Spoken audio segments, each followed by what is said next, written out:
تو الجھے ہوئے مسائل میں ڈھیر سارے لوگ ہیں جو ہمیں موٹیویٹ کر رہے ہیں، بہت سارے لوگ ہیں جو تجاویز دے رہے ہیں۔ ایک بہت بڑا دانشوروں کا طبقہ ہے جو روز کچھ چیزوں پہ بحث کرتا ہے، تکرار کرتا ہے، کچھ چیزوں کو ہائی لائٹ کرتا ہے۔ لیکن کیا ہی اچھا ہو کہ ہم اللہ کی لا ریب کتاب سے اپنے مسائل کا حل تلاش کریں، ہم رب کریم کی بارگاہ سے حل تلاش کریں۔ میں نے آپ کے سامنے وہ آیہ کریمہ تلاوت کی ہے کہ نبی پاک علیہ الصلوۃ والسلام نے فرمایا کہ میرے علم میں قرآن پاک کی ایک ایسی آیت ہے کہ لوگ اگر اسے محفوظ کر لیں تو ان کی تمام حاجات کے لیے کافی ہو جائے گی۔ صاحب تفسیر مظہری قاضی ثناء اللہ صاحب پانی پتی رحمۃ اللہ علیہ فرماتے ہیں خود رسول پاک علیہ السلام اس آیت کو لگاتار تلاوت کرتے تھے۔ آیت کیا ہے؟ ترجمہ دیکھیے گا۔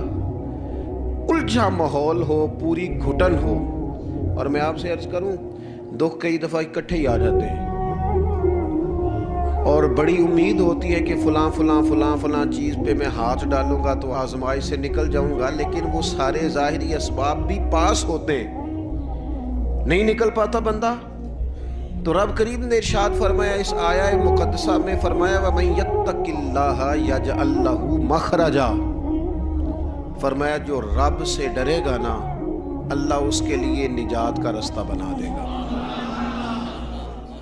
اللہ راہ بنا دے گا اس سے۔ شرط کیا ہے؟ اللہ سے ڈرے، بندوں کو دیکھ کے تعین نہ کرے کہ میں نے کس طرف جانا ہے، ہر وقت لوگوں کے سامنے اپنی وضاحتیں نہ دیتا پھرے، اپنے رب کے سامنے اپنے آپ کو کلیئر کرے۔